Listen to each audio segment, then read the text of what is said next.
The United States has seen the biggest impact so far from its fracking for shale oil. There are several large shale formations. We've been focusing on the one in the eastern part of the country, of course, the Marcellus Shale.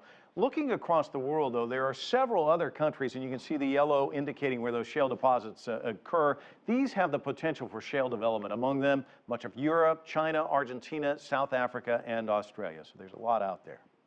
Now the big question, how is all of this regulated, or are companies just free to develop however they want? Let's focus first on the United States with CCTV's Jim Spellman. This is a hydraulically fractured well in Wyoming, and this is the same kind of well in Pennsylvania. Same well, but much different regulations. Critics of the industry say widely varying state regulations and exceptions from federal regulations carved out by the powerful oil and gas industry have created a regulatory environment where oil companies using fracking have been allowed to pollute water and air. That's where the federal government needs to step in and put a floor of regulation in to ensure that everyone has at least a minimum level of protection against air, water, and other types of pollution from the industry. The current regulatory framework varies widely. Some towns have banned fracking altogether, while other states like North Dakota have welcomed the fracking-driven jobs and the economic prosperity. Have there been incidents? Yes. Is the risk very low? Yes. The oil and gas industry says yes, fracking involves risks, but those risks are manageable. They say the state-level approach is best. They have a quicker response time. They have much better understanding of the local geology. They have a much better understanding of local concerns.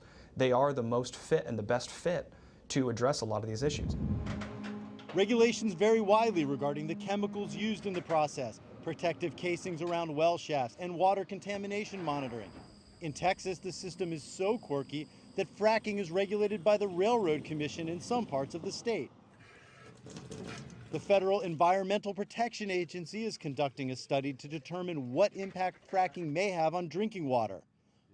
The study is expected to be finished in 2014, though it's unclear what the agency will find or if it will lead to change in how the federal government approaches fracking.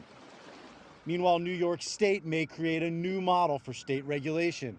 Earlier this year, the state put a 2-year hold on any new fracking operations until further study can be conducted to determine if it is safe. This draft environmental report from New York State concludes that though fracking is largely safe, it has the potential to be dangerous, especially when conducted near major sources of drinking water. Still in the works, a companion medical report studying the effects of fracking on human health. Once both reports are completed, New York State could change the way it regulates these wells or ban new fracking altogether. As more research is done on fracking, communities are realizing there are choices to be made. If a locality, a town, county, state wants to keep fracking out, we think that they should be allowed to. But with money, jobs, and potential U.S. energy independence in the balance, it is unlikely that the oil bubbling up from fracking is likely to stop flowing completely anytime soon. Jim Spellman, CCTV, Washington.